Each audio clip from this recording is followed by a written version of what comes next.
우리 함께 봉독합니다. 에베소 교회 사자에게 편지하라. 오른손에 있는 7뼈를 붙잡고 7 금 촛대 사이를 거니시는 이가 이르시되 내가 네 행위와 수고와 네 인내를 알고 또 악한 자들을 용납하지 아니한 것과 자칭 사도라 하되 아닌 자들을 시험하여 그의 거짓된 것을 네가 드러낸 것과 또 내가 참고 내 이름을 위하여 견디고 게으르지 아니한 것을 아노라. 그러나 너를 책망할 것이 있나니 너희의 처음 사랑을 버렸느니라. 그러므로 어디서 떨어졌는가를 생각하고 회개하여 처음 행위를 가지라. 만일 그리하지 아니하고 회개하지 아니하면 내가 네게 가서 네 촛대를 그 자리에서 옮기리라. 아멘. 우리 새해가 되었잖아요. 새해가 되면은 어르신들께 인사를 드리잖아요. 오래오래 사세요. 이렇게 인사드리잖아요. 우리 한번 인사드려 볼까요? 오래오래 사세요. 며느리가 이제 시어머니에게 새해가 되어가지고 이제 문자로 인사를 드립니다. 어머님 오래오래 사세요. 그런데 시어머니가 영 태도가 이게 탐탁치 않으신 거예요.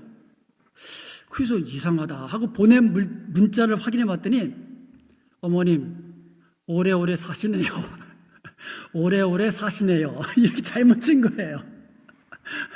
오래오래 사세요를 오래오래 사시네요. 이렇게 쳤으니 이 시어머니가 얼마나 화가 났을 거예요. 어떤 분이 할머니에게 오래오래 사세요. 100살까지는 사실 거예요. 100살까지 오래오래 사세요. 이렇게 덕담을 했더니 그 할머니가 화를 내는 거예요. 알고 봤더니 올해가 99세세요. 매년 우리가 신년이 되면은 보통 축복 부흥성회를 합니다. 근데 올해는요, 우리 교회 교적부에 보면 거기에 보면 교인 생활 지침이 있습니다. 그래서 그 내용에 있는 우리 매뉴얼을 가지고 우리가 행복한 신앙생활을 어떻게 하면 할 수가 있을 것인가, 이와 같은 주제로 3번의 말씀을 통해서 세미나를 갖기를 원합니다. 이번 세미나를 통하여서 우리 성도님 모두 다 행복하게 신앙생활을 하며 하나님 가까이 살아가는 그런 축복을 누리는 그 복을 누리시기를 주님의 이름으로 축복합니다. 우리 하나님은 좋으신 우리의 아버지시죠. 그래서 자녀된 우리가 복을 누리면서 행복하게 살기를 원하십니다. 신명기 10장 12절과 13절에 보면 이스라엘아 네 하나님 여호와께서 네게 요구하시는 것이 무엇이냐. 우리 하나님께서 우리에게 요구하시는 것이 있다는 겁니다. 그것은 무엇입니까? 여호와 우리 하나님을 경외하고 그 말씀을 지키는 거예요. 그리고 하나님을 사랑하는 겁니다. 그리고 마음과 뜻을 다하여서 여호와 우리 하나님을 섬기는 겁니다. 그리고 13절에 이렇게 되어 있습니다. 내가 오늘 네 행복을 위하여 네게 명하는 여호와의 명령과 규례를 지킬 것이 아니냐. 그러므로 하나님께서 우리에게 주시는 명령과 규례를 잘 듣고 행함으로써 행복한 신앙생활을 하고 나아가 우리의 삶 전체가 행복한 삶이 될 수 있기를 주님의 이름으로 축복합니다. 아멘. 프로 풋볼 선수들이라든가 프로 축구 선수들, 프로 야구 선수들 이런 선수들을 보면 잘하는 사람들의 연봉이 어마어마합니다. 그 유현진 선수 같은 경우에는 2019년에 이 토론토 블루제이스인가요? 이제 거기랑 4년을 계약했는데 8천만 불에 계약을 했습니다. 어마어마한 돈이죠. 2020년도 그 메이저리그의 최고 연봉 선수가 그 LA 엔젤스에 있는 마이크 트라웃이라는 선수, 그리고 뉴욕 양키스에 있는 게리 콜이라는 투수가 3,600만 불입니다.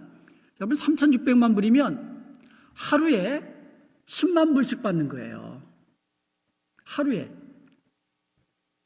그러니까 하나로 하면 하루에 1억 원씩 받고 또 한 3, 40억을 더 받는 거예요.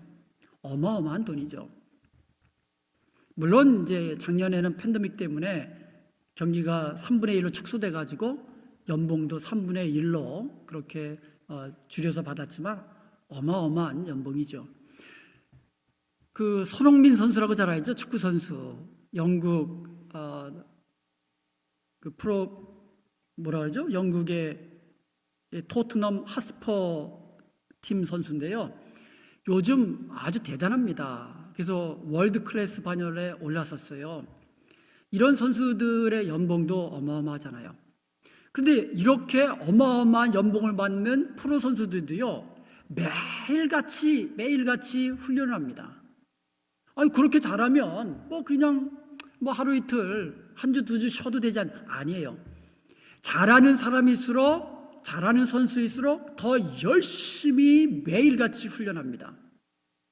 그리고 훈련하는 것 중에 가장 기본적인 것들을 매일같이 또 훈련을 합니다. 몸 만드는 훈련도 하지만 가장 기본적인 훈련을 하는 거예요.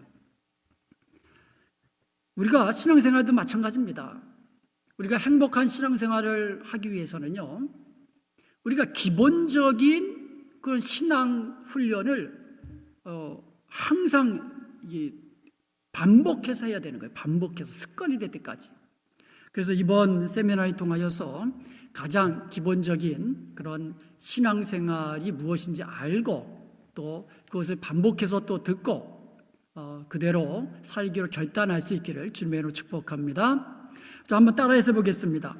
처음 사랑으로 행하는 교회. 처음 사랑으로 행하는 교회. 계시록 2장 2절에서 3절을 보면은요, 우리 주님께서 에베소 교회의 처음 사랑과 처음 행위를 아시고 칭찬하셨어요. 그러니까 에베소 교회 성도들이요, 처음에 예수님 믿고 나서 정말 엄청난 열심을 가지고 게으르지 아니하고 예수님의 이름 때문에 또 인내하고 그렇게 주님께서 칭찬하실 만한 그 어떤 사랑의 행위를 했었습니다. 근데 시간이 지나면서 그와 같은 처음 사랑과 처음 행위가 점점 사라지는 모습을 보시고 주님께서 4절과 5절에서 그러나 책망할 것이 있다 하시면서 너의 처음 사랑을 버렸다, 이렇게 책망하셨어요. 내가 처음 사랑을 버렸다. 그러면서 계속해서 권면하시기를 너의 처음 사랑이 어디서 떨어졌는가 생각하고 회개하여 처음 행위를 가지라, 이런 말씀하셨어요. 우리 은혜합병강교회 우리 성도 여러분들 처음 사랑, 처음 행위, 여러분 대단하셨죠? 예. 처음에 예배터가 없을 때는 지금 우리가 예배드리는 이 터를 예배터로 달라고 여러분 땅 밟기 하시면서 기도하시면서 그렇게 하나님께 이 땅을 주옵소서, 예배 처소가 세워질 이 땅을 주옵소서, 그렇게 얼마나 여러분 부르짖으면서 기도하셨습니까? 그래서 하나님께 이 터를 허락받지 않으셨습니까? 그리고 나서 또 열심을 다해가지고 이렇게 아름다운 성전, 이렇게 예배당을 짓지 않았습니까? 이렇게 예배당이 있었으니 우리 코로나 시절에 우리가 이렇게 예배라도 드릴 수 있지. 여러분, 자기 교회가 없는 교회는 정말 이 코로나 팬데믹 상황 속에서는 정말 어렵습니다. 정말 감사한 일이죠. 이 예배당을 짓기 위해서 얼마나 많은 성도들이 피와 땀과 눈물과 헌신이 있었습니까? 그리고 처음부터 예배 처소를 지은 건 아니잖아요. 임시 그 컨테이너 같은 데다가 거기서 예배 드리고 그렇지만 여러분 어땠어요? 행복하셨잖아요. 아름다운 예배당이 아니어도 비록 임시 컨테이너 같은 곳에서 예배를 드려도 행복하셨잖아요. 그리고 예배당 짓고 난 다음에는 또 기도원도 마련해가지고 산기도 다니면서 철야기도 하시면서 또 뜨겁게 기도하는 시간도 있었잖아요. 구역예배 돌아가면서 집집마다 드렸지요. 또 전도회 모임도 또 집집마다 자기 집 오픈해가지고 그렇게 드렸던 그 처음 사랑과 처음 열심, 처음 행위, 우리들도 분명히 있었습니다. 근데 지금의 우리의 모습을 한번 돌아보시기 바랍니다. 물론 우리가 이제 그러니까 세월이 지나고 나이도 먹어서 그때처럼 똑같이 산기도 하고 철야기도 할 수는 없지요. 그렇지만 그 처음의 사랑과 처음 열심과 처음의 행위는 끝까지 우리는 간직해야 될 줄로 믿습니다. 그 처음 사랑을 잃어버리면 주님께서 책망하시는 거예요. 처음 사랑이 잃어버렸다고. 처음 사랑을 어디서 떨어졌는지, 어디서 잃어버렸는지 잘 생각해보고 회개하여서 다시금 처음 사랑으로 행하는 그와 같은 교회가 되라고 에베소 교회에게 주신 그 말씀이 오늘 저와 여러분들에게 주시는 말씀으로 받으시기를 주님의 이름으로 축복합니다. 요한 3서 1장 2절에 보면 사랑하는 자여 내 영혼이 자유됨 같이 내가 범사의 자 되고 강건하기를 내가 간구하노라, 이런 말씀이 있습니다. 여기에 보면은요, 우리 사람이 다른 짐승과 다른 점이 나옵니다. 다른 짐승들은요 그냥 육체만 가지고 있는 거예요. 그 본능적으로만 사는 거예요. 그렇지만 우리 사람은요 하나님의 형상대로 지음받은 그와 같은 유일한 피조물입니다. 영혼을 가지고 있고요, 지정의 인격체를 가진 그와 같은 존재로 지으심을 받은 그와 같은 우리 사람들입니다. 그래서 우리의 육체적인 만족만 가지고는 행복할 수 없어요. 먼저 무엇이 행복해야 돼요? 우리의 영이 행복해야 됩니다. 영이 잘 돼야 우리가 행복감을 느끼는 거예요.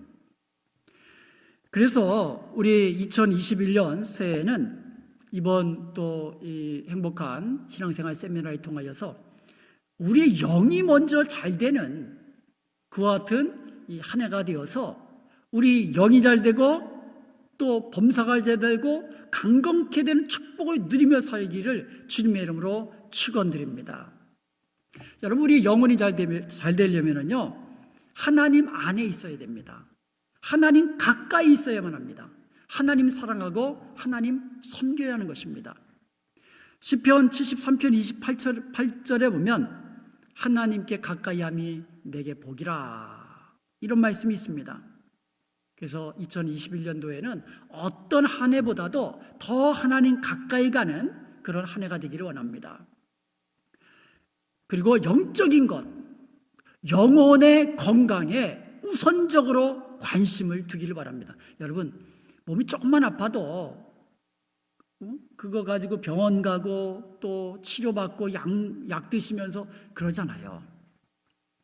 우리가 몸의 건강을 위해서는 그렇게 시간도 투자하고 물질도 투자하는데 영혼의 건강을 위해서도 우리가 더 관심을 가지고 집중적으로 또 어떻게 보면 시간도 투자하고 물질도 투자하고 그렇게 해야 우리의 영혼이 잘 되는 거예요.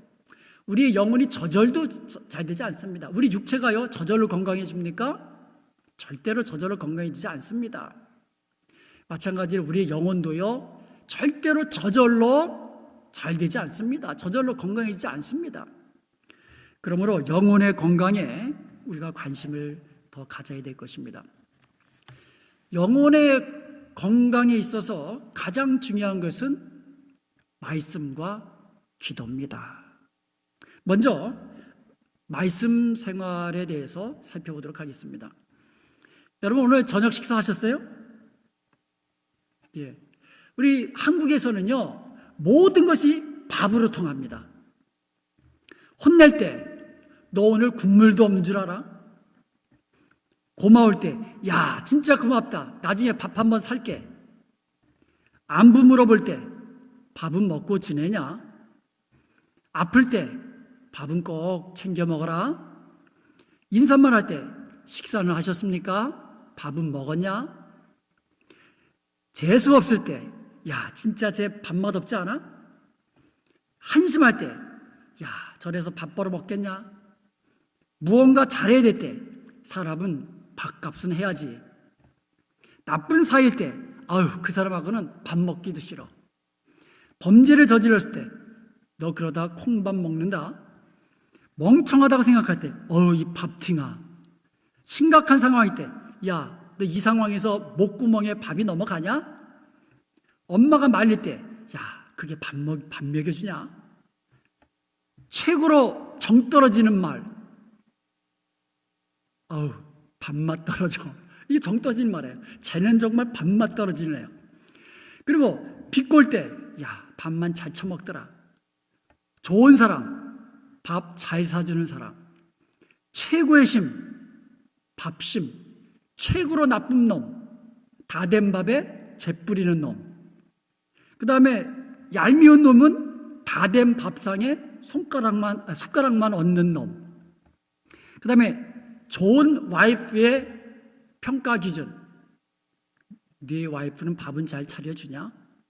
전부 다 밥으로 통해, 밥으로. 성경은요, 영혼의 양식입니다. 쉽게 말해서 우리 영혼의 밥, 이게 성경 말씀이에요. 그래서 우리 성도들에게는요, 모든 것이 성경으로 통해야 될 줄로 믿습니다. 다 하나님의 말씀으로 통해야 돼요. 작년에 우리가 성경 필사를 했잖아요. 생각보다도 많은 분들이 동참해 주셨어요. 제가 정말 감사했고 또 감격했습니다. 손목이 아프고 손이 아픈데도 그거를 한자 나중에는 너무너무 손가락이 아파가지고요, 타이핑으로 하신 분이 있어요. 그리고 연세 드신 분들도요, 한영어로 쓰신 분들도 있고요, 그냥 막 휘갈려 쓴 게 아니라 정말 성경책처럼 그렇게 필사를 하신 분들이 있었습니다. 정말 감사했습니다. 올해는요, 성경 일독하기를 원합니다. 성경 일독. 그래서 제가 그 성경 일독표를 여러분에게 이메일로 보내드렸습니다.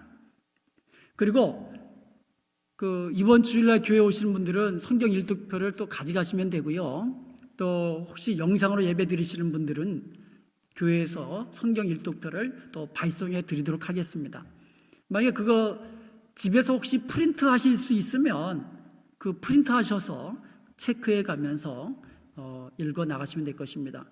성경 일독표를요, 이렇게 성경책에다가 이렇게 낄 수 있는 사이즈로 좀 두툼한 종이로 해가지고 그렇게 만들었습니다. 그래서 성경 갈피처럼 집어넣고 체크해 가면서 매일 성경 읽기를 이제 하도록 하겠습니다. 여러분, 성경 읽기가 굉장히 중요합니다. 디모데후서 3장 15절에서 17절까지 보면, 또 내가 어려서부터 성경을 알았나니 성경은 능히 너로 하여금 그리스도 예수 안에 있는 믿음으로 말미암아 구원에 이르는 지혜가 있게 하느니라. 그래서 성경에 구원에 이르는 지혜가 있는 거예요. 그래서 많은 사람들이 간증하잖아요. 성경 읽다가 예수님 만나서 구원받았다고. 그런 간증하는 사람이 많아요. 그리고 16절에 보면 모든 성경은 하나님의 감동으로 된 것으로 교훈과 책망과 바르게 함과 의로 교육하기에 유익하니. 그래서 여러분이 자녀들이 의롭게, 정직하게, 바르게 살기로 원하십니까? 그러면 성경 말씀을 읽도록 하세요. 성경 말씀을 통해서 아이들이 변해가는 거예요. 교훈을 받고요, 책망을 받고요, 그리고 바르게 되고요, 의롭게 살아가는 그 길을 성경에서 얻게 되는 겁니다. 그래서 어린 자녀들에게 여러분 성경을 꼭 익히세요. 성경 읽으면 최고 좋은 걸 해준다고. 그리고 실제로 최고 좋은 거 해주세요. 그래서 성경 일독하게 하세요. 그리고 다 큰 자녀들에게는 한번 이야기하세요. 잠언서 한번 읽어보아라. 전도서 한번 읽어보아라. 한번 읽어보라고 얘기하세요. 그리고 이렇게 성경을 통해서 하나님의 사람으로 온전케 하며 모든 선한 일을 행할 능력을 갖추게 하려 함이라. 여러분, 하나님의 사람으로 온전케 되는 것, 모든 선한 일을 행할 능력을 갖추는 것, 이게 전부 다 영혼의 밥심에서 나온다는 거예요. 하나님의 말씀, 성경에서 나온다는 겁니다. 이렇게 성경이 중요합니다. 자, 그럼 성경을 읽어야 하는 이유 한번 하나씩 살펴보겠습니다. 구체적으로 살펴보면 첫 번째로 성경은 하나님의 뜻을 찾는 길이기 때문입니다. 성경을 통하여서 하나님의 뜻, 하나님이 나에게 주시는 음성을 듣게 된다는 거예요. 그리고 두 번째로 성경은 우리의 믿음을 자라게 하기 때문에 읽어야만 합니다. 베드로전서 2장 2절에 보면 갓난 아이들같이 순전하고 신령한 젖을 사모하라. 여러분, 갓난 아이들이 엄마 젖 얼마나 사모합니까? 배고프면요 얼마나 울어댑니까? 언제까지 웁니까? 젖줄 때까지. 그렇게 사모하는 거예요. 신령한 젖, 하나님의 말씀, 그것을 그렇게 어린아이, 갓난아이가 어머님의 젖을 사모함같이 그렇게 신령한 젖인 하나님의 말씀을 사모하고 읽고 묵상해야 한다는 거예요. 이는 그로 말미암아 너희로 구원에 이르도록 자라게 하려 함이라. 우리의 신앙을 자라게 하는 것, 그게 이 성경 말씀이라는 겁니다. 그리고 세 번째로 성경은 우리를 지혜롭게 해줍니다. 여러분, 지혜가 정말 중요합니다. 우리가 살아가는데 지혜가 있어야 우리의 모든 관계 속에서 행복할 수 있고요. 무슨 일을 할 때도 지혜로운 사람이 하는 거하고 좀 어떻게 말씀드리기는 좋아하지만 미련한 사람이 하는 거하고는 하는 일이 딴판이잖아요. 그리고요, 사람들이요 지혜로운 사람하고 일하는 걸 좋아해요. 내가 지혜로우면요 사람들이 나랑 같이 일하고 싶어 한다는 거예요. 그런데 성경은 우리에게 지혜를 준다는 거예요. 시편 19편 7절에 보면 성경은 우둔한 자를 지혜롭게 한다고 그랬거든요. 그리고 지혜가 부족하거든 능히 지혜를 풍성하게 주실 수 있는 성령님께 구하는 거예요. 성령께 구하라고 이야기하잖아요. 우리가 기도로 구할 뿐만 아니라 우리가 성경 말씀을 통하여 그 지혜를 얻을 수 있는 거예요. 그러니까 지혜를 얻을 수 있는 방편은 말씀 읽고 기도 드리는 거, 그거잖아요. 그리고 네 번째로 성경을 읽음으로써 죄를 이기고 형통한 삶을 살 수 있는 겁니다. 시편 119편 11절에 보면 내가 주께 범죄치 아니하려 하여 주의 말씀을 내 마음에 두었나이다 그랬거든요. 한번 생각해 보세요. 내가 아침에 하나님의 말씀을 읽고 내 마음에 그 말씀을 두면 그 말씀이 나를 지키는 거예요.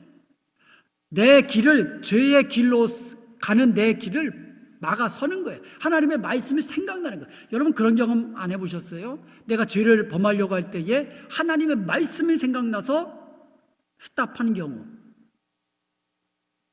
하나님의 말씀을 읽고 그 말씀을 마음에 두면은요 그렇게 그 말씀이 나를 지키는 거예요, 죄로부터. 그래서 형통의 길로 가게 하는 겁니다. 그래서 여러분 성경을 읽으셔야만 합니다. 자, 성경을 읽는 방법이 있습니다. 첫 번째로 매일 성경을 읽어야 돼요. 매일. 여러분 밥 한 끼라도 안 드시면 어떻게 됩니까? 정신이 혼미해지죠. 기운이 쭉 빠지고요. 마찬가지로 한 끼 굶어도 그런데 만약에 하루 굶는다고 생각해 보세요. 하루 금식 한번 해보세요. 다리가 아마 후들후들 떨릴걸요? 우리도 매일같이 하나님의 말씀, 성경을 읽어야 우리의 영이 건강해지는 거예요. 우리의 영이 후들후들 떨려서는 안 되잖아요. 매일같이 성경을 읽는데 방해받지 않는 시간을 정해서 일정한 분량을 읽는 것이 중요합니다. 그리고 성경을 읽다 보면은요, 이해되지 않는 부분이 나오면은요, 그거 이해하려고 그러실 필요 없어요. 그냥 넘어가면 되는 거예요. 성경에 보면은요, 레위인에게 주신 말씀이 있고, 대제사장에게 주신 말씀이 있고, 유대인에게 주신 말씀이 있고, 그런 말씀들 쭉쭉 읽어 나가는 거예요. 이해되지 않아도 그냥 넘어가는 거예요.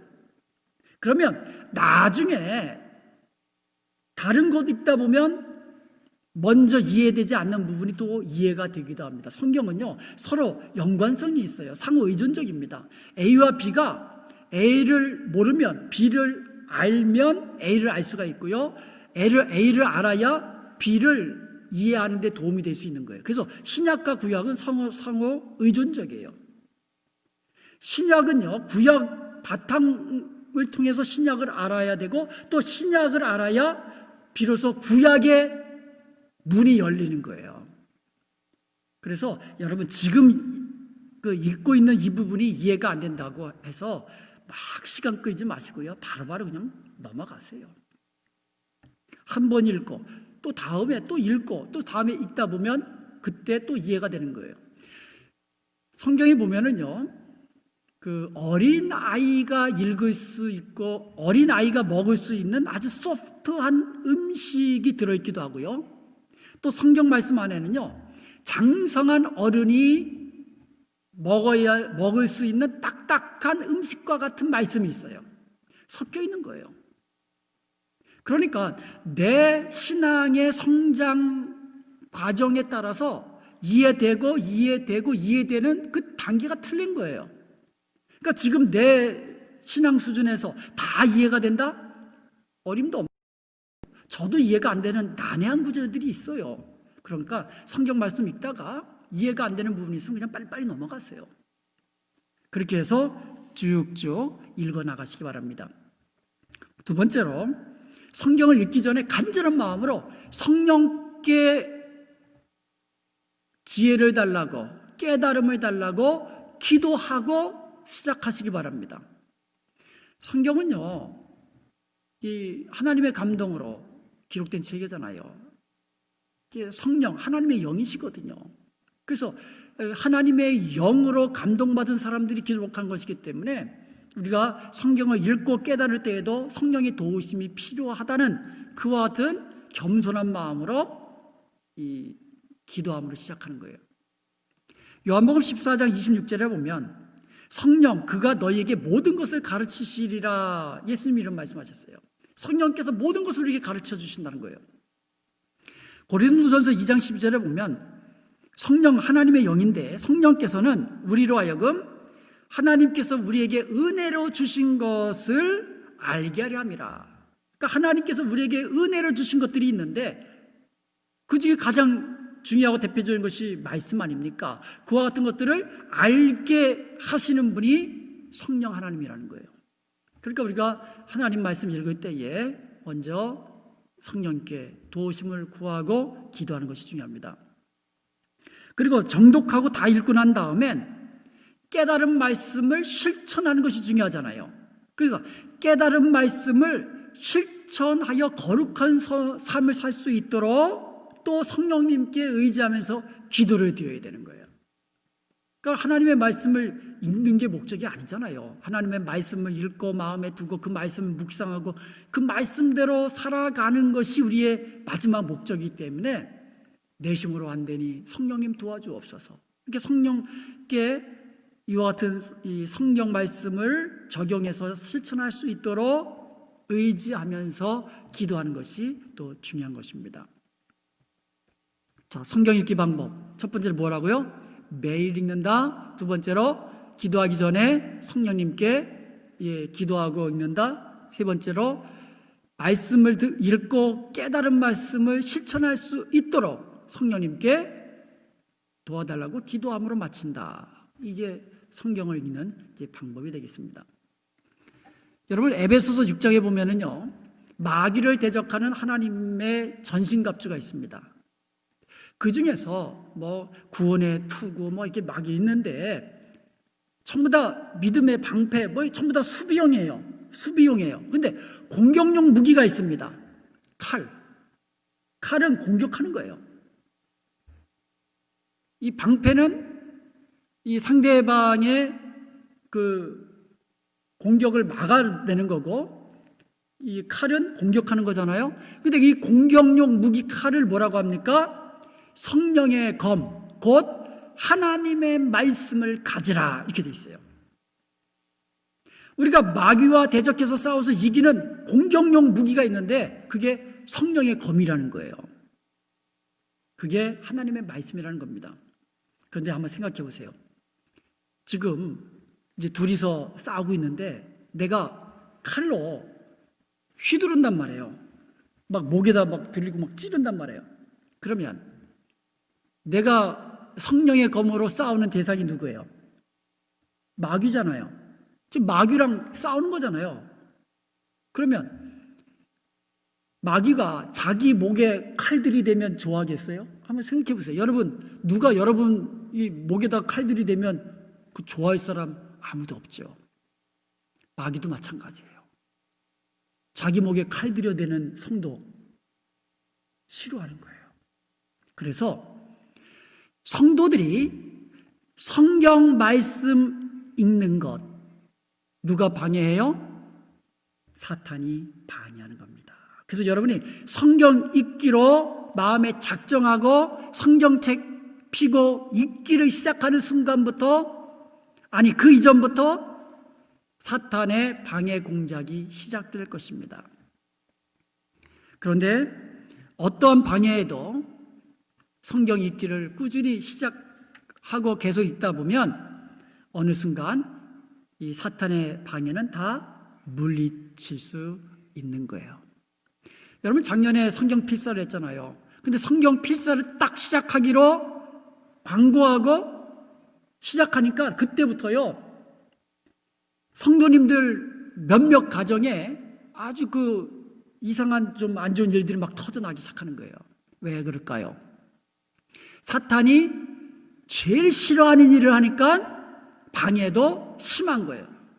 그런데요, 좀 지나니까 그 모든 문제들이 다 눈덩이가 그 태양빛에 녹듯이 다 사라져 버렸던 거예요. 꾸준히 하니까 처음에는 사탄이 완강하게 그렇게 방해를 해도 그래도 믿음으로 끝까지 하니까 다 물리치게 된 겁니다. 그 나중에는요, 뭐 성경 필사하시는 분들 얼마나 은혜스럽고 감사하고 그렇게 이 한 해를 보내셨나 모릅니다. 간증 있는 삶을 살게 되신 거예요. 성경 읽기도 마찬가지입니다. 성경이 그 사탄이 싫어하는 일이기 때문에 반대로 하나님이 기뻐하시는 일이기 때문에 여러분 매일같이 성경을 읽고 그 성경, 즉 하나님이 주시는 그 영혼의 밥심으로 그렇게 건강하게 그리고 행복하게 신앙생활을 하는 저와 여러분 될 수 있기를 주님의 이름으로 축복합니다. 아멘. 이번에는 그 기도 생활에 대해서 살펴보겠습니다.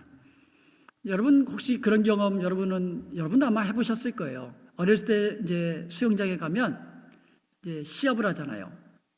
머리 물속에다 딱 담그고 누가 오래 물속에 있나. 여러분도 해보셨죠? 그런데 여러분 한번 해보신 분은 아시겠지만 물속에 딱 들어가면은요 1분 넘기 쉽지 않습니다. 1분이 여러분 긴 시간 같아요? 짧은 시간 같아요? 1분 금방 지나갑니다, 여러분. 그런데 물속에 들어가면은요 1분이요 얼마나 긴지 몰라요. 저도 그 말씀 준비하면서 한번 해봤어요. 내가 얼마나 하나 했더니 1분 3초 걸리더라. 1분 3초. 여러분 한번 해보세요. 여러분 아마 길어도 글쎄 1분 30초 이상 하실 모르겠어요. 힘든 겁니다. 이게 우리의 기도가 얼마나 중요한지를 알려주는 겁니다. 기도는 우리 영혼의 호흡입니다. 우리 숨이 멈추면 죽듯이 우리의 영혼의 호흡인 기도가 멈추면 우리의 영이 죽는다. 이것을 우리가 인식해야만 합니다. 그래서 데살로니가전서 5장 17절에 보면 쉬지 말고 기도하라고 그러는 거예요. 쉬지 말고 기도하라. 왜 하나님께서 우리에게 쉬지 말고 기도하라고 명하셨을까요? 기도하기를 쉬면 우리의 영이 죽는다는 거예요. 그래서 우리의 기도는 영혼의 호흡입니다. 그래서 숨 쉬듯이 우리가 그렇게 기도를 해야 되는 거예요. 두 번째로 기도는요 하나님과 깊은 교제를 나누는 겁니다. 우리 하나님은요 우리와 친밀한 사랑의 교제를 원하세요. 그래서 우리는 기도를 통하여서 우리 주님과 늘 대화하고 또 주님과 교제하고 그와 같은 이 친밀한 이 사랑의 교제, 이게 기도라는 겁니다. 그리고 또한 기도는 하나님의 은혜를 가져오는 통로이고 우리를 강하게 하는 능력이며 마음을 평안케 하는 영역입니다. 세 번째, 3번 하나님은요 기도 응답의 방법으로 우리를 축복하시는 거예요. 그래야 이것이 하나님의 축복인지 알고 이것이 귀한지를 아는 거예요.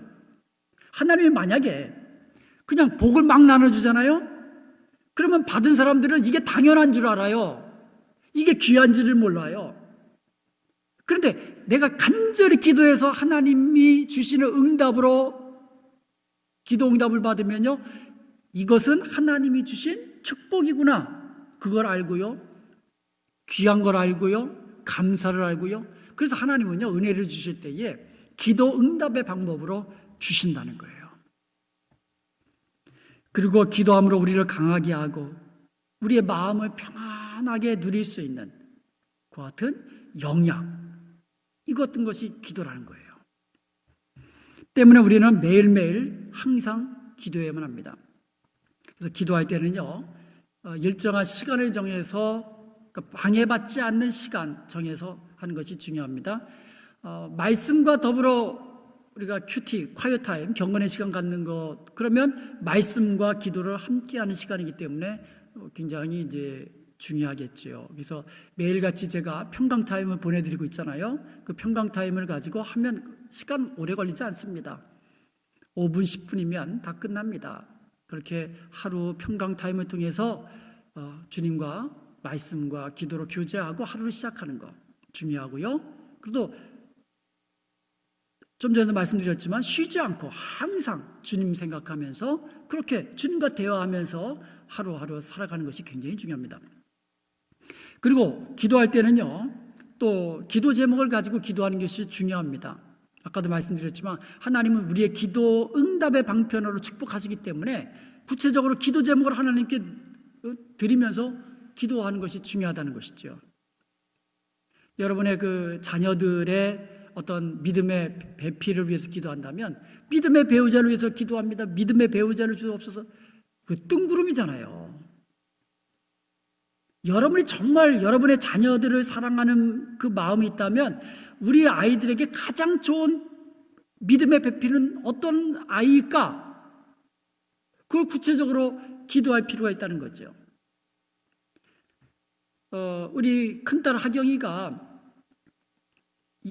자기 엄마가 이런 얘기를 했더니 이제 기도 너의 허즈번 리스트 원하는 이런 사람 원한다고 한번 적어봐라 그래 갔더니 걔는 진짜로 적었어요. 그런데 하나님께서 그런 사람 주시는 거예요. 기도한 대로 주시는 거예요. 우리가 기도할 때에 우리가 구체적으로 기도 제목을 가지고 기도하는 것이 중요하고요. 그 다음에 성취될 때까지 계속 기도하는 게 또 중요합니다. 부르짖는 기도, 강청하는 기도거든요. 주시면 주고 안 되면 안 되고 그게 아니고 주실 때까지 기도하는 거예요. 그런데요, 여기서 중요한 것은 내 뜻대로 주시는 것이 아니라 하나님 뜻대로 주시는 것을 구해야 돼요. 그러니까 기도할 때에 하나님이 응답하실 때 내 뜻대로 기도 응답하시는 것이 아니라 하나님의 뜻대로 응답하시거든요. 그때까지 기도하라는 얘기예요. 내가 기도한 그대로 주실 때까지 그거는 떼쓰는 거고요. 그런 게 아니고 믿음이 성숙한 자의 기도는요, 하나님의 뜻대로 응답받으면 기뻐 받는 거예요. 사도 바울이 육체에 가시가 있다고 했잖아요. 질병이 있었어요. 한번 생각해 보세요. 복음 전하고 다른 사람의 질병을 고치는 그 같은 능력 있는 사도 바울이 자기 병은 못 고치는 거예요. 그러니까 말이 됩니까? 그래서 하나님께 정말 간절히 기도했잖아요. 3번씩이나. 근데 하나님의 음성이 뭡니까? 내 은혜가 내게 족하다. 사도 바울이 그것을 아멘, 주님의 음성으로 받고 그 다음부터 그 기도했을까요? 아니죠. 그러니까 우리가 기도할 때에 하여간 응답받을 때까지 기도하는 거예요. 강청하면서 부르짖으면서. 그러면 하나님께서는 하나님의 뜻대로 우리에게 가장 좋은 것으로 응답해 주실 줄로 믿습니다. 만약에 사도 바울이요, 정말 그 사도 바울의 그림자라도 밟으려고 사람들이 막 쫓아다녔거든요. 병 낫기 위해서. 그 정도 능력 있는 권능을 가지고 복음을 전했던 사도 바울이 육신의 그 가시마저 없었더라면 어쩌면 이 교만해질 수도 있고요. 또 사람들이 오히려 이 그 바울을 그 신성시할 수도 있잖아요. 아, 사도 바울도 우리랑 똑같은 사람이구나. 어떻게 보면 그것을 알게 해주는 또 방편일 수도 있는 거거든요. 그러니까 우리는 우리에게 응답하신 것이 우리에게 가장 좋은 것이다. 이런 믿음만 있다면 우리가 어떻게 응답하시든지 우리는 감사함으로 받을 수 있는 줄로 믿습니다. 그리고 기도할 때는요, 이미 받은 것으로, 9번째죠. 기도는 이미 받은 것으로 믿는 마음으로 기도해야만 합니다. 마가복음 11장 24절에 보면 그러므로 내가 너에게 말하노니 무엇이든지 기도하고 구하는 것은 받은 줄로 믿으라. 그리하면 너희에게 그대로 되리라. 그러니까 여러분 기도할 때에 우리가 무엇이든지 기도하면 주님이 들으시고 응답하신다는 약속의 말씀, 기도 응답의 약속의 말씀을 믿고 기도해야만 합니다. 아멘. 믿고 기도했으면 받은 줄로 믿어야만 합니다. 그리고 감사해야 되는 거예요. 그러니까 우리의 기도의 끝은 감사입니다. 그렇잖아요? 하나님 약속 믿고 기도하며 부르짖습니다. 너희가 무엇이든지 믿고 구한 것은 받은 줄로 믿으라. 그리하면 그 너희에게 그대로 되리라. 그러니까 믿고 기도했으니까 그대로 될 줄로 믿고 믿음으로 감사하는 거예요. 그래서 여러분 어떤 기도든지 끝은 감사로 맺으세요. 주님 감사합니다. 주님 감사합니다. 내 기도 들으시니 감사합니다. 가장 좋은 것 주시니 감사합니다. 맞잖아요. 내가 기도하면 주님이 들으시잖아요. 아, 그거 믿으십니까? 그거 믿지 않으면 왜 기도합니까? 나 혼자 중얼중얼 하는, 어떻게 보면 정신 나간 사람이잖아요. 그것을 믿는 거잖아요. 내가 기도하면 주님이 들으십니다. 맞잖아요. 그것을 믿으니까 기도하는 거잖아요. 내가 기도한 것을 들으시니 감사합니다. 그리고 좋으신 아버지께서 내게 가장 좋은 것을 응답하시니 감사합니다. 맞잖아요. 내가 아버지인데 우리 자녀들에게 돌 주겠어요? 씹어 먹어라 돌 주겠습니까? 아니죠. 맛있는 것 주지요. 제일 좋아하는 것 주죠. 마찬가지로 우리 좋으신 아버지 하나님께서 내게 가장 좋은 것 주시지 않겠어요? 그걸 믿으니까 어떻게 해요? 좋은 것을 응답해 주시니 감사합니다. 그래서 우리의 기도는요, 항상 감사로 끝을 맺는 겁니다. 그러면 하나님께서는 그대로 주십니다. 아멘. 제일 좋은 것으로 주십니다. 기도해야 하는 이유가 있습니다. 첫 번째로 기도하지 않는 것은 하나님을 불신하는 죄악이기 때문입니다. 사무엘상 12장 23절에 보면 사무엘이 나는 너희를 위하여 기도하기를 싫은 죄를 여호와 앞에서 결단코 범하지 않겠다 이런 말을 했거든요. 그러니까 기도하기를 싫은 것이 이 죄라고 인식한 겁니다. 그리고 두 번째로 기도 없이 하나님의 복을 받을 수 없습니다. 아까도 말씀드렸지만 기도 응답의 방편으로 하나님 복을 주시는 거거든요. 세 번째로 기도 없이 하나님의 권능의 손을 볼 수 없기 때문입니다. 기도할 때에 하나님께서 주시는 권능으로 우리가 승리의 삶을 살 수가 있는 거거든요. 네 번째로 예수님께서 기도하라고 명령하시기 때문입니다. 마태복음 7장 7절에 보면 구하라 그러면 너에게 주실 것이요, 찾으라 그러면 너희가 찾을 것이요, 문을 두드리라 그러면 너희에게 열릴 것이니. 이 구하라, 찾으라, 문 두드리라, 어떻게 보면 우리가 기도하는 것이 점점 이 강도가 세지는 거죠. 구하다가 막 찾다가 그 다음에 막 문을 두드리는 거예요. 우리의 기도가 그렇게 하라 이거예요. 주님이 약속해 주셨어요. 그러면 너희가 얻을 거라 이거예요. 너희가 찾을 거라는 거예요. 그럼 너희 앞에 문이 열릴 것이라는 겁니다. 여러분 문제가 여러분 벽처럼 여러분 앞에 있습니까? 문 두드리세요. 열릴 거라는 겁니다. 여러분이 어떤 길로 갈지 무엇을 해야 될지 잘 모르겠으면 약 찾으세요.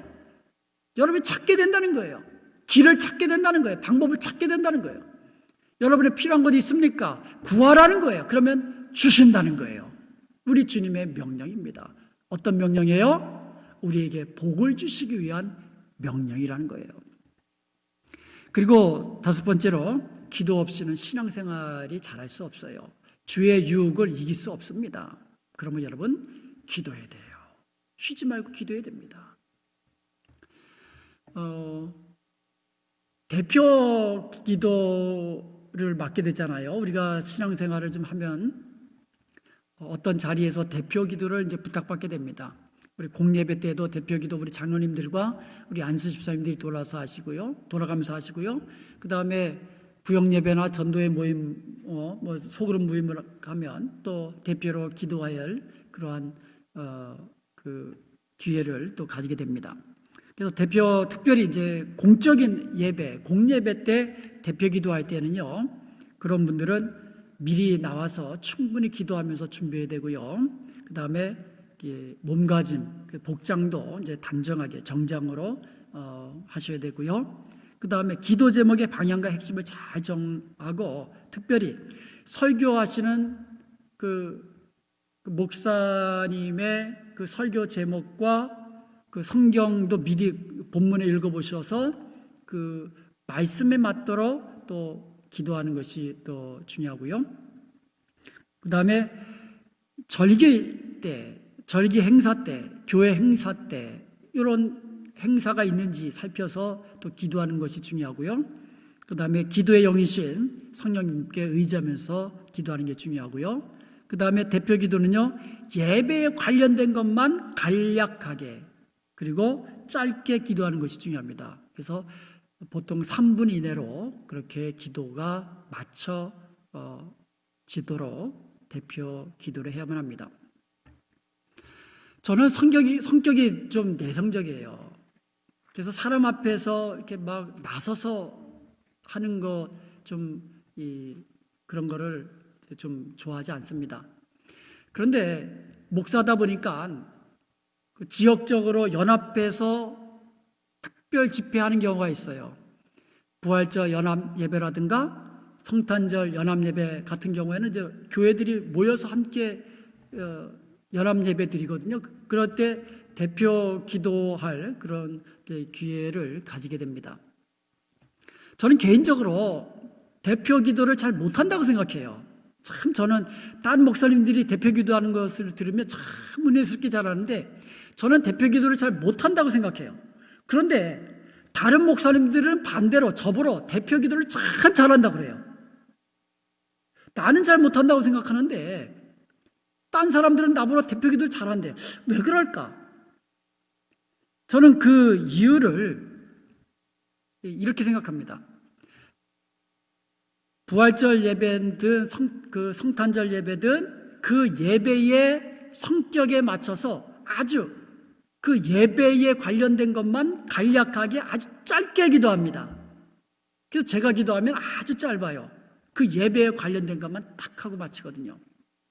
그리고 예배 설교하시는 목사님 또 듣는 성도님들 그거 딱 그리고 하나님 찬양하고 영광 돌리고 그것을 끝나거든요. 그래서 대표 기도는요, 개인 기도처럼 기도하는 게 아니에요. 내가 개인 기도하듯이 그게 아니고 공적인 예배는 그 예배에 관련된 것만, 그리고 설교식으로 해서는 안 돼요. 그리고 제가 대표 기도하는 것이 사람들에게 은혜스럽다 여겨지는 또 다른 이유가 있어요. 그것은 제가 기도할 때 느리게 하지 않습니다. 어떤 분들은 기도시키면은요, 아버지, 오늘 저희들이 이렇게 모여서 주님 앞에서 예배를 드립니다 하면서 막 느려지는 사람이 있어요. 2, 3분이면 끝날 기도가요, 내용도 없어요, 별로. 근데 5분, 막 10분만 가는 경우가 있어요. 그럼 사람들이 지루해하고 짜증내고 예배가 은혜가 되지 않습니다. 기도를 잘못하면요, 예배 은혜를 망치는 거예요. 그래서 저는 기도할 때에 아주 그냥 평상시처럼 그냥 기도를 합니다. 오히려 더 빠르게 기도할 수도 있어요. 그래서 저는 우리 교회 대표 기도하시는 우리 장로님들과 안수 집사님들에게 개인적으로 아주 감사하고 있어요. 오늘도 우리 서정도 집사님 기도하셨는데 얼마나 잘하셨습니까? 근데 우리 교회 장로님들하고 안수 집사님들 기도하시는 거 보면 써서 하시거든요. 아주 좋은 방법이에요. 써서 하면은요, 이것을 쓰기 위해서 며칠 고민해야 돼요. 그 한 장을 쓰기 위해서. 그렇게 기도하는 마음으로 기도를 준비하고, 그리고 중언부언하지 않게 되고, 또박또박 읽어나가면서 기도하게 되면 얼마나 은혜스러운지 몰라요. 그래서 저는 우리 교회, 우리 장로님들, 우리 안수 집사님들, 이 기회를 빌어서 다시 한번 감사드립니다. 그래서 대표 기도가 저에게도 은혜가 돼요. 대표 기도 들으면서 제가 얼마나 은혜 받는지 몰라요.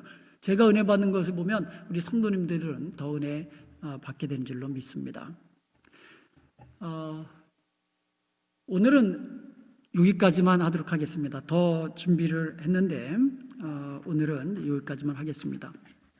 자, 마지막으로 여러분, 행복한 신앙생활뿐만 아니라 행복한 삶은요, 감사에 있어요. 감사하는 성도가 신앙생활도 행복하게 하고요, 그리고 다른 그 사람의 삶도 행복한 삶을 삽니다. 미국 조지아주에 마르다 벨이라는 그 같은 여자 선생님이 있었습니다. 이 여자 선생님은요, 시골 마을에, 아주 가난한 마을에서 그 선생님 아이들을 가르쳤는데, 너무 가난하다 보니까는 그 마을 자체, 그 학교 자체가 피아노가 없었어요. 그래서 피아노가 있었으면 좋겠다 하는 마음으로 그 당시에 그 미국의 가장 부자였던 자동차 왕, 그 헨리 포드에게 간절하게 편지를 쓴 거예요. 우리 학교에 정말 피아노가 필요한데, 피아노 한 대 살려면 정말 돈이 필요합니다. 1,000불만 보내주시면 감사하겠습니다. 이렇게 간절하게 편지를 쓴 거예요. 헨리 포드는 이 편지를 보고 마음이 상했습니다. 왜 그러냐면, 수많은 사람들이 자기에게 도움을 요청할 때는요, 그냥 사정사정하면서 그렇게 구구절절 그렇게 부탁을 하는데, 막상 도와주고 나면은요, 감사 인사하는 사람이 없다는 거예요. 그래가지고 이 사람도 그 중에 하나겠지. 그래가지고는 그냥 별 생각, 그렇다고 또 거절할 수도 없잖아요. 아이들을 위해서 피아노 산다는데. 그래서 일불 버리고, 일불. 그러니까 이 여자 선생님이 1,000불을 부탁했는데 1불만 받은 거예요. 그러니까 얼마나 기분 상하겠어요. 기분이 나쁘겠어요. 어떻게 보면. 그런데 이 선생님은요, 기분 나빠하지 않고 이 감사의 편지를 썼습니다. 뭐라고 썼냐면, 돈을 보내주셔서 감사합니다. 보내주신 1달러 소중하게 쓰겠습니다. 감사합니다. 이런 편지를 쓴 거예요. 그리고는 이 1달러 가지고 무엇을 할 수 있을까?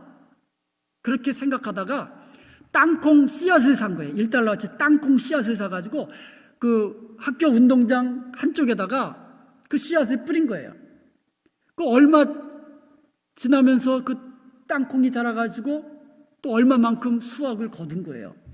그래서 그 다음에는 그 땅콩을 판 돈으로 더 많은 씨앗을 사가지고 더 많이 뿌리고, 매년 이렇게 하다 보니까 5년이 지나니까 그 피아노를 살 수 있는 돈이 마련된 겁니다. 그리고 나서 피아노를 산 후에 헨리 포드에게 또 편지를 쓴 거예요. 이러한 내용들을 담아가지고 감사의 편지를 또 쓴 거예요. 그러니까 헨리 포드가 이 편지를 보고는 이제 감격한 겁니다. 1달러 줬는데 2번 감사 편지를 받았거든요. 그리고 감격해가지고요, 처음에 이 여자 선생님이 요청한 1,000불의 10배인 10,000불을 보내준 거예요. 10,000불을 보내면서 이런 편지를 보냈습니다. 당신이야말로 미국에서 내가 만난 유일한 사람입니다. 내가 지금 돈을 보내는데, 지금 이것은 내가 돈을 보내는 것이 아니라 내 마음을 보내는 것입니다. 나는 당신을 만남으로 감동을 받았습니다. 얼마나 행복한지 모릅니다. 이 여선생님은요, 이 만부를 가지고 교육청으로 보냈어요. 만부를 교육청으로 보내면서 피아노가 없는 학교 10군데에다가 피아노를 사주세요 하고 교육청에다 보냈다고 합니다.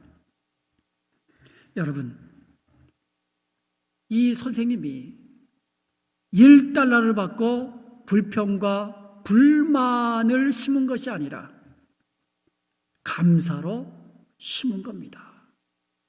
그 감사로 심은 그 열매가 이렇게 축복으로 맺혀진 거예요.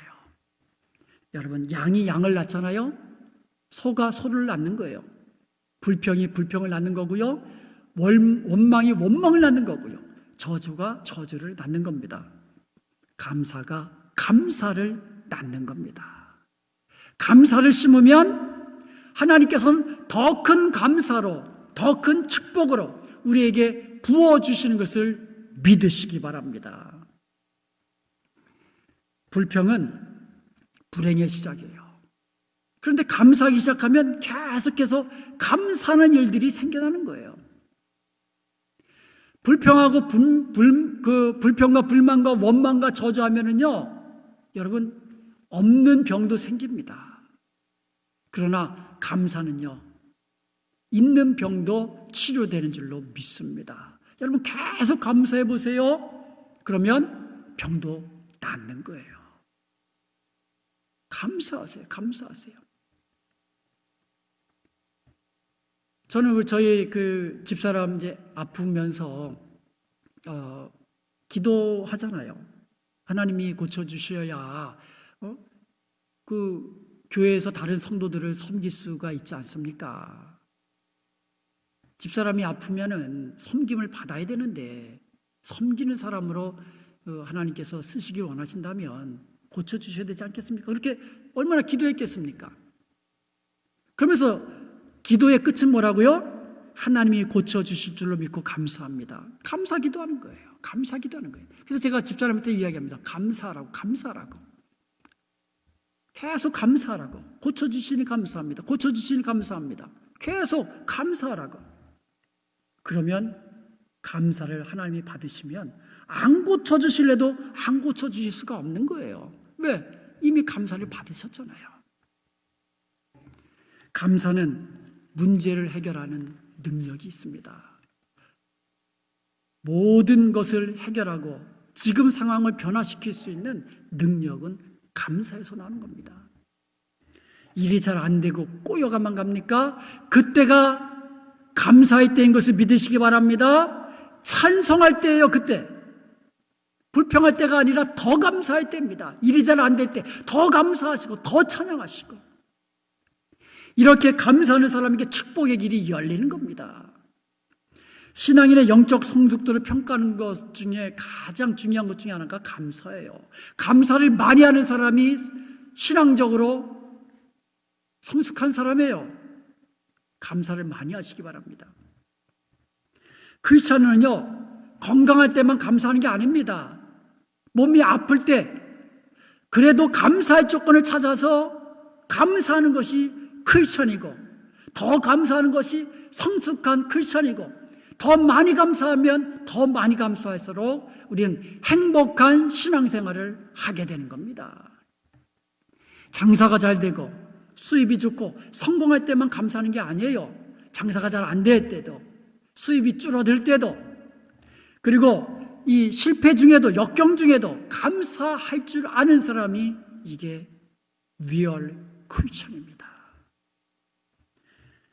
하나님께 감사의 씨앗을 드리십시다. 그러면 하나님께서는 더 큰 감사로 주시는 겁니다. 한번 따라해 보십시다. 항상 감사하십시다. 범사에 감사하십시다.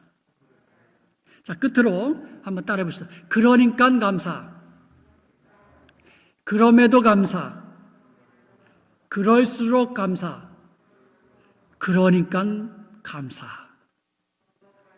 아, 그것까지도 감사합니까? 제가 안무가 한번 해보려다가 뭐가 딱 닥치면요, 그러니까 감사해. 잘 안 되잖아요? 그럼에도 감사해. 잘 안 되고 막 스트레스 받아, 그럴수록 더 감사해. 이것은 정말 내가 열받아 죽겠어. 그것까지도 감사해. 한번 따라해 봅시다. 그러니까 감사, 그럼에도 감사, 그럴수록 감사, 그것까지 감사. 예, 우리 말씀을 마치면서 우리 2021년 우리 새해에는 말씀의 사람 되십시다. 기도의 사람 되십시다. 감사의 사람 되십시다.